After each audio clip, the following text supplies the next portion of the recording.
இல்லை sir, we respect. கண்டிப்பாக உங்கள் எல்லாருமே நாங்கள் ரெஸ்பெக்ட் பண்ணுறோம். ஒரு 5 minutes.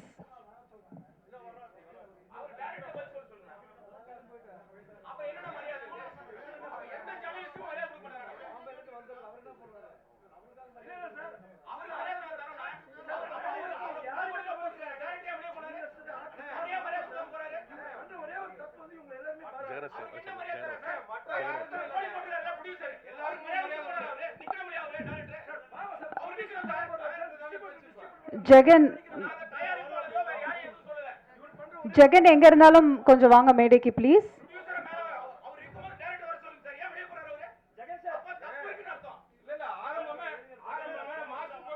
ஜெகன் ப்ளீஸ் எங்க இருந்தாலும் மேடைக்கு வரும்படி கேட்டுக்கொள்கிறேன். ஜெகன் ப்ளீஸ் ஸ்டேஜுக்கு வாங்க.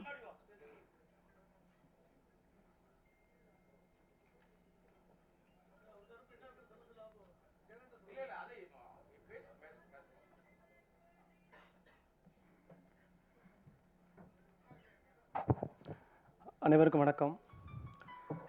டிரான்ஸ் இந்தியா நிறுவனத்தில் வந்து 2014 வருஷம் நான் ஒரு ஆஃபீஸ் பாயாக சேர்ந்தேன். ஒரு ஆஃபீஸ் பாயை எனக்கு ஈபி ஆக்குனாருங்க முதலாளி. எங்கேயாவது நடக்குமா இது? நான் வந்து பெருசாக படிக்கலை, பெரிய அழகு கிடையாது. இந்த கம்பெனியில் வந்து என்னை சேர்க்கறதுக்கு நிறைய பேர் வந்து எதிர்ப்பு தெரிவித்தாங்க. முதல்ல இந்த கம்பெனியில் எப்படிப்பா ஒன்றை சேர்ப்பாங்கன்ட்டு. எங்கள் ப்ரொடியூசர் வந்து ரொம்ப கீழே உள்ள இடத்துலேருந்து மேலே வந்து வருங்கனால என்னை முதல்ல பார்த்தாரு. ஒரு மனிதனை பார்த்தோன்னே அவனுக்கு நான் ரொம்ப நெகட்டிவாக இருந்தேன். நமக்கு ஒன்றுமே கொஞ்சம் எழுதுவேன், இலக்கியம் படிப்பேன், அது எல்லாத்துக்கும் தெரியும், உங்களுக்கு தெரியும். அப்போ வந்து எல்லோரும் என்ன சொன்னாங்கன்னா, நீ இன்னும் ஒரு பார்க்க ஒரு இதாக இல்லையப்பா, அவ்வளோ பெரிய கம்பெனியில் வேலை செய்யணும். சாரி, என்ன நேரில் பார்த்துட்டு என்ன சொன்னாங்க, எனக்கு பேச முடியல, சாரி ரொம்ப பேச முடியல, கவலையாக இருக்குது. இப்படி ஒரு இந்த மேடையில் நான் இப்படி வந்து நிற்க வேண்டி இருக்குன்னு நான் சத்தியமாக நினைக்கவே இல்லை. அப்போ சார் என்ன சொன்னாங்க தெரியுமா? ஃபஸ்ட்டு, நீ ஆள் நல்லா ஹைட்டாக இருக்கியப்பா, இது எவ்வளோ பெரிய பாசிட்டிவான விஷயம் தெரியுமா? ஹைட்டாக இருக்கிறது ஒரு பர்சனாலிட்டி, நீ அதை மூலம் நினச்சிக்க அப்படின்னு சொல்லி ஃபஸ்ட்டே ஊக்குவிச்சு, நான் ஆஃபீஸ் பாயாக இருக்கும்போது எந்த சேரை தொடச்சனோ அதே சேரில் சார் என்னை உட்கார வச்சாங்க. அதனால் என்றைக்குமே நான் அவங்களுக்கு என்றைக்குமே விசுவாசமாக இருப்பேன். அது வந்து இப்போ என் ஒய்ஃபு, எனக்கு 3 குழந்தைங்க இருக்குது. என் ஒய்ஃபு என் 3 குழந்தைங்க வேணுமா, ராஜேந்திரராஜன் சார் வேணுமானா நான் அவர் தான் வேணும்னு சொல்லுவேன். எனக்கு இந்த வாழ்க்கையே கொடுத்தது அவர். எனக்கு கல்யாணம் நடந்ததுலேருந்து எனக்கு எல்லாமே அவர் தான். இதுக்கு மேலே கிடைக்க போகிறது அவர் தான். அதனால் அவரை கஷ்டப்படுத்துகிற மாதிரி எதையுமே செய்யக்கூடாதுங்கிறதுல நான் தெளிவாக இருந்தேன். ஆனால் அதே நேரத்தில் ஒரு உண்மையை சொல்லணும். அது வந்து உண்மையை வந்து ரொம்ப நாள் மறைக்க முடியும், அழிக்க முடியாது இல்லையா? நம்ம அதை சொல்லணும். என்ன நடந்துச்சுங்கிறத சொல்லிடுறேன், யாரும் தவறாக நினைக்க வேண்டாம். இதில் சம்மந்தப்பட்ட, ஏன்னா இங்கே நடந்த உண்மை எல்லாத்துக்கும் தெரியும். அதனால் ஆனால் சில நேரத்தில் சில பேர்களால் வெளிப்படுத்த முடியாது. அது பூபதி மாஸ்டராக இருந்தாலும் எடிட்டராக இருந்தாலும் எல்லாத்துக்கும் தெரியும், அதை வெளிப்படுத்த முடியாது. நான் என்ன நடந்துங்கிறத சொல்லிடுறேன். இந்த படத்துக்கு முதல்ல மியூசிக் இருந்து சாம்சியஸ், அவருக்கு இயக்குனருக்கும் கொஞ்சம் செட் ஆகலைங்கனால அவர் விலகிட்டார் படத்துலேருந்து. அப்புறம் வந்து பாட்டு வந்து போலீஸ்காரனை கட்டிக்கிட்டு அங்கே பாட்டு எப்படி உருவாச்சுங்கிறதே நான் உண்மையை சொல்லிடுறேன். சிகப்பு சூரியன் ஒரு படம், சில்க் சுமிதா வந்து கண்டா மாப்பிள்ளைன்னு ஒரு பாட்டு வரும். அதில் வந்து போலீஸ்காரனை கட்டினா அடிப்பான், டாக்டரை கட்டினா அப்படின்ற மாதிரி ஒரு லிரிக்ஸ் வரும். அப்போ வந்து நாங்கள் வந்து மலையாளத்தில் ஒரு பாட்டு வந்து பெரிய ஹிட்டான ஒரு பாட்டு இருந்துச்சு. அந்த பாட்டோட டியூன் எடுத்து மியூசிக் டைரக்டருக்கு அனுப்பணும். அப்போ நானும் இருந்தோம், டைரக்டர் இருந்தார், கோ டைரக்டர் காமராஜ்னு ஒருத்தர் இருந்தார். அவர் தான் இதோடைய மூலகர்த்தா. இந்த பாட்டுக்கு ஐடியா சொன்னது அவர் தான். இப்படி ஒன்று பண்ணலாம். உடனே மியூசிக் டைரக்டர் இருந்து அந்த டியூனை உள்வாங்கி, ஆனால் அது காப்பி அடிக்கலை, அதை விட பெஸ்ட்டாக ஒன்று கொடுத்தாரு. கொடுத்த உடனே அதுக்கு வந்து டியூனுக்கு வார்த்தை எழுதணும். எழுதும்போது டேரக்டர் உட்காந்துருந்தேன், நான் உட்காந்துருந்தேன். டியூனை கேட்டு ஏன்னா தத்தகாரம்னா என்ன அப்படின்னா நிறைய பேருக்கு தெரியாது, டேரக்டருக்கே தெரியும், எனக்கு தெரியும் தத்தகாரம்னா என்னட்டு. அந்த தத்தகாரத்துக்கு நான் வார்த்தைகள் எழுதினேன். சில இன்புட்ஸ் அவர் கொடுத்தாரு. பாட்டு எழுதி முடிச்சு, நான் எப்போதுமே இது வரைக்கும் என்கிட்ட இருக்குது எல்லா பாட்டையும் நான் எழுதி இயக்குனருக்கு தான் அனுப்புவேன், மியூசிக் டைரக்டருக்கு நேரடி அனுப்ப மாட்டேன். இயக்குனர் வழியாக தான் போகும். அப்படி உருவாச்சு. அப்படி இந்த பாட்டு வந்து வந்துட்டு இருக்க நேரத்தில் ஒரு இடையில என்ன ஒரு பிரச்சனை வந்துச்சுன்னா, டைரக்டருக்கு எனக்கும் நான் ப்ரொடக்ஷனில் ஈபி இப்போ எங்கள் சார் வந்து ரொம்ப எல்லாத்துலேயுமே கணக்காக இருக்கணுமாங்க. அதாவது படத்துக்குள்ளே எவ்வளோ நாள் செலவு பண்ணி வேஸ்ட்டாக செலவு பண்ணக்கூடாது, கவனமாக இருப்பாங்க. அப்போ சில விஷயங்கள் வந்து ப்ரொடக்ஷனில் கொஞ்சம் எக்ஸஸ் ஆகுது. ஒரு 8 கோடி ரூபாயில் துவங்கப்பட்ட படம் 15 கோடிக்கு மேலே ஆகுது. இப்படி ஆகும்போது அங்கே என்னென்ன பிரச்சனை இருக்குங்க நான் சாருக்கு கன்வே பண்ணேன். அதில் வந்து ரொம்ப டென்ஷன் ஆகிட்டு என்ன பண்ணிட்டாரு, நான் பாட்டில் வந்து ஜெகன் பேரை போட மாட்டேன்ட்டு எங்கள் சார் ரொம்ப ரிக்வஸ்ட் பண்ணாங்க. உண்மையிலே போடுங்க சார், சின்ன பையன் தானே, வளர்ந்துட்டு போட்டு சார் அப்படின்னு சொன்னாங்க. ஆனால் அவர் கேட்கல. சார் வந்து நான் ஏன் இதெல்லாம் உங்ககிட்ட சொல்லலை, நீங்கள் எனக்கு தெரியும், நான் முதல்ல சொன்னால் நீங்கள்லாம் எனக்கு இதெல்லாம் எப்படி இடத்துல வந்திருக்கேன்னு உங்களுக்கு தெரியும் இல்லையா? நான் எதுக்கு சொல்லலை அப்படின்னா, நான் அந்த பிரச்சனையை பண்ணால் அவர் டிஐக்கு வரமாட்டார், படம் ஃபஸ்ட்டு காப்பி எடுக்க முடியாது, 15 கோடி ரூபா செலவு பண்ணிட்டு வந்து பிஸ்னஸ் பிரச்சனைலாம் இருக்குது அப்படின்னு சொல்லிட்டு நான் அமைதியாக இருந்தேன். இன்றைக்கி கேட்டதுனால உண்மையை சொல்ல வேண்டிய ஆயிடுச்சு. இது வரைக்கும்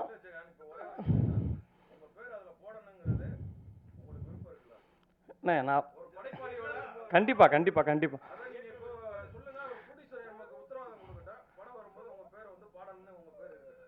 இல்லைண்ணே அது அது ப்ரொடியூசர் என்ன முடிவு எடுத்தாலும் அதுக்கு கட்டுப்படுத்திருக்கேன். ஆனால் இப்போ எனக்கு உங்களுக்கு இப்போ உண்மை தெரிஞ்சு ஆமாம் ஆமாம் ஆமாம் நான் அண்ணா நான் சொல்கிறேன் உங்கள்கிட்ட யார்கிட்டயாவது நான் சொன்னா இது வரைக்கும்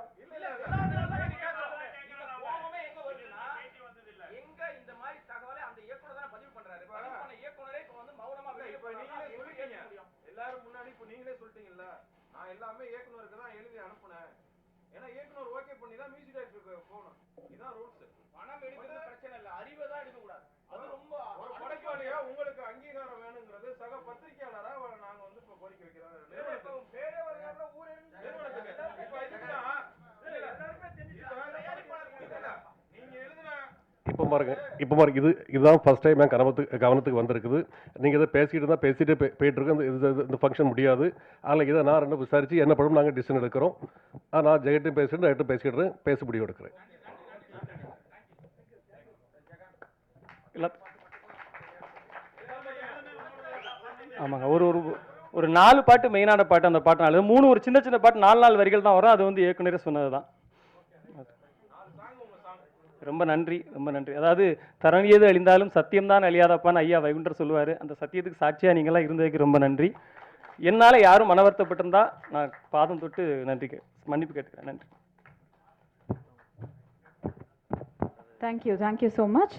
ஸோ எஸ், அடுத்தபடியாக த ஹீரோ பிரபுதேவா அவர்களே அன்போடு மேடைக்கு அழைக்கிறோம். To share few words please.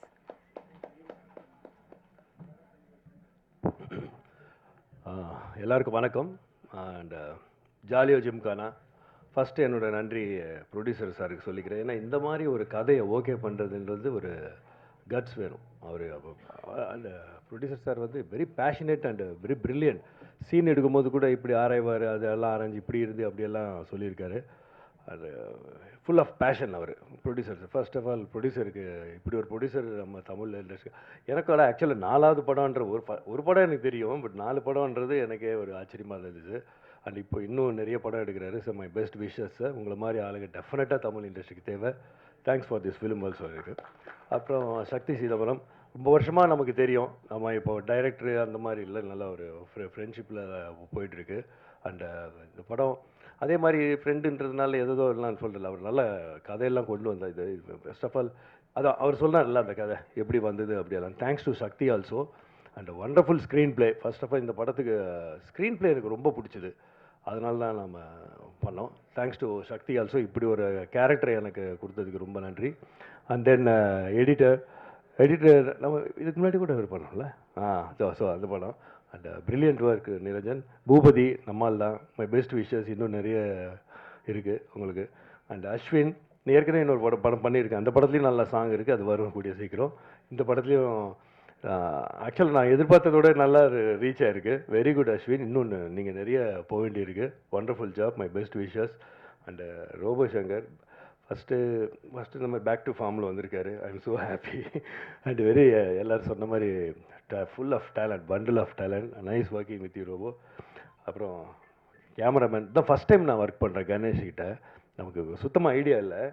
ஆனால் வேறு ஏதோ படம் சொன்னாங்க, அதை பார்த்து நான் நல்லா பண்ணியிருக்காரு. எனக்கு ஃபஸ்ட் எடுத்துன்னு ஒரு க்ளோஸாக பார்த்து சூப்பர் கணேஷ், இன்னும் நிறைய பெரிய பெரிய படங்கள். பிரில்லியன்ட் கணேஷ். டன் எ வண்டர்ஃபுல் ஜாப். நல்ல கேமராமேன், வெரி ஃபாஸ்ட். அது அப்புறம் அந்த கதை கேட்டு எதோ பண்ண இல்லை, கொஞ்சம் கேள்வியெல்லாம் கேட்டு சார் இப்படியே என்ன அது வேணும். அந்த கேமராமேனுக்கு இன்வால்மெண்ட் இருந்தால் தான் அந்த கேள்வி அதெல்லாம் வரும். அந்த இன்வால்மெண்ட்டோடு பண்ணார் Ganesh. Thank you Ganesh. Wonderful job. அது மாதிரி ப்ரொடியூசர் சார் வந்து சக்தி ஃபிலிம் ஃபேக்ட்ரியோட இந்த டீமோட போகிறது இட்ஸ் லைக் ஒரு பெரிய பலத்தோடு போகிற மாதிரி இருக்குது. Thanks to Sakthi film factory. And Abirami அவங்களோட நான் அப்போது சார்லி சாப்ளின் ஃபஸ்ட்டு நடிக்கும் போது சின்ன பொண்ணாக இருந்தாங்க. திடீர்னு அப்படியே அந்த மாற்றம் பிரில்லியன்ட் ஆக்ட்ரஸ் ஆகிட்டாங்க. அது எனக்கு ரொம்ப அதிசயமாக இருந்துச்சு. சொன்ன மாதிரி அந்த அஸ்டன்ட் சொன்ன மாதிரி லைட்டிங் கூட அந்த என்னென்ன இல்லை ஷேடோ படுது அப்படின்னா, ஐயோ என்ன இவ்வளோ ப்ரில்லியண்ட்டாக இருக்கீங்களே.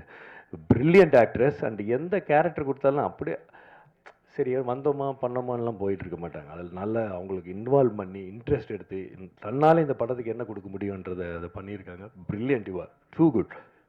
அப்புறம் மெடோனா அவங்க வெரி சைலண்ட் தான், பட் வெரி பிரில்லியன்ட் ஆல்சோ. அவங்களும் எல்லாம் கேள்வியெல்லாம் கரெக்டாக உள்ளுக்குள்ளேயே அவங்களே கேட்டுக்கிட்டு பேசிக்குவாங்க. இது ஏன் இப்படி, என்ன இது அப்படின்னு. உடனே அவங்க அவங்களுக்கு ஆன்சர் பண்ணுவாங்க. அதுக்கப்புறம் திருப்பி ஒரு கொஸ்டின் கேட்பாங்க. அதுக்கப்புறம் டைரக்ட் கிட்ட போய் என்னன்னு கேட்பாங்க. அந்த மாதிரி வெரி பிரில்லியன்ட் மேடம்னா. Nice working with you, I enjoyed it. அதே மாதிரி இன்னொரு 2 பொண்ணுங்க இருக்காங்க, அபிராமி, அவங்க பேரும் அபிராமி. அவங்களுக்கும் மரியான்னு 2 பேர் இருக்காங்க. They are also done a wonderful job. அப்புறம் ஃபைட் மாஸ்டர் இல்லை, ஏன்னா இந்த டெட் பாடியோடு இருந்து பண்ணும்போது அந்த ஃபைட் எல்லாம் உங்களுக்கு தெரியும், எதுவும் பண்ணக்கூடாது, பட் ஃபைட்டு நம்ப வைக்கணும்.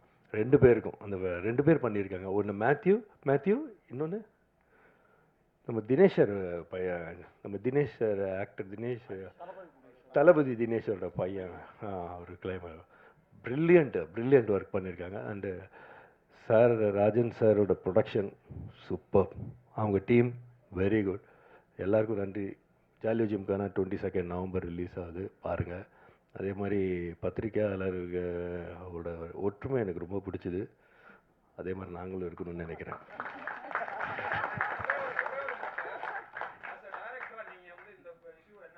ஆக்சுவலாக அவர் சொன்னார் ஜெகதீஷ், எனக்கு கொஸ்டினை கேட்டுட்டு அதான் இல்லை, ஆக்சுவலாக எனக்கு இப்போ தான் தெரியும். ஜெகதீஷ் சொன்னார் எல்லாருக்கும் தெரியும். எல்லாருக்கும் தெரியாது ஜெகதீஷ், எனக்கு இப்போ தான் தெரியும். இது எப்படி இப்போது இது நம்மெல்லாம் ஒரு டீமு இல்லைங்களா? நீங்கள் அவருக்கு இன்வைட் பண்ணுறீங்க. இப்போ எப்படி நான் ரியாக்ட் பண்ணுறதுன்னு எனக்கு தெரியலையே. உண்மை தானே இல்லைங்களா? நீங்கள் உங்கள் சைடில் இல்லை, உங்கள் வீட்டில் ஒருத்தர் ஏதோ இருந்தால் நான் என்ன இப்போ சொல்கிறது அப்படின்ட்டு இருக்கோம். அதுதான் சொல்கிறேன். நம்ம அப்புறம் இன்னொன்று, சரி, நான் வந்து டைரக்டராக மேட்டரில் சொல்ல மாட்டேன். உங்களை எல்லாரும் எனக்கு பல வருஷமாக தெரியும். இல்லை, பல வருஷமாக தெரியும். அந்த மாதிரி தான் நீங்கள். நான் சின்ன வயசுலேருந்து பார்த்து, பெரியவங்கள பார்த்து, இப்போ நீங்கள்லாம் சின்ன வயசுல, நான் பெரிய வயசாகி அப்படி பார்க்குறேன். இது என்னென்னா கரெக்டு தான். நீங்கள் உங்கள் கோபம் கரெக்டு, அவருக்கு என்னவோ இருக்கும். இது வந்து இல்லை, தப்பாக நினச்சிக்காதீங்க. அப்படி ஆரம்பிச்சிருக்கூடாதோ அப்படின்றது தான் கரெக்டு. பட் அதுக்குன்னு ஒரு அவரை தனியாக கூப்பிட்டு ஏன் இப்படி பண்ணீங்கன்னு அவங்க கிட்ட, இது வந்து நம்ம ப்ரொடியூசர் சார் அவ்வளோ கரெக்ட் தானே? இல்லை, கரெக்டு.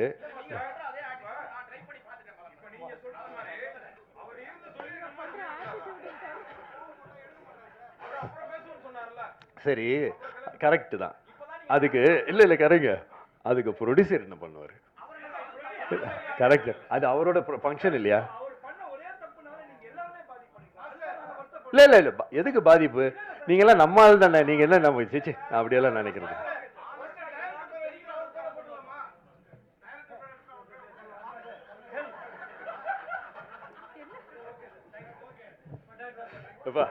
நம்மளாம் நம்ம ஆளுக்கு தானேப்பா. சரி, ஓகே. உங்க ஒரு இதில் உங்கள் ஹீட் ஆகுது எல்லாமே. Time will heal. ஓகே தான். எல்லாருக்கும் தீர்வு இருக்குல்ல, எல்லாத்துக்குமே. எல்லாம் ஆமாம். தேங்க்யூ. இல்லை, அது என்னவோ ஏதோ டைம் தான் ஹீல் பண்ணும். அது நீங்கள் பார்த்துக்கோ. Okay, thank you. Super. Thank you for understanding. Press அவர்களுக்கும் மிகப்பெரிய நன்றிகள். Thank you so much. லாஸ்ட் ஒரு ஃபோட்டோ செஷன்.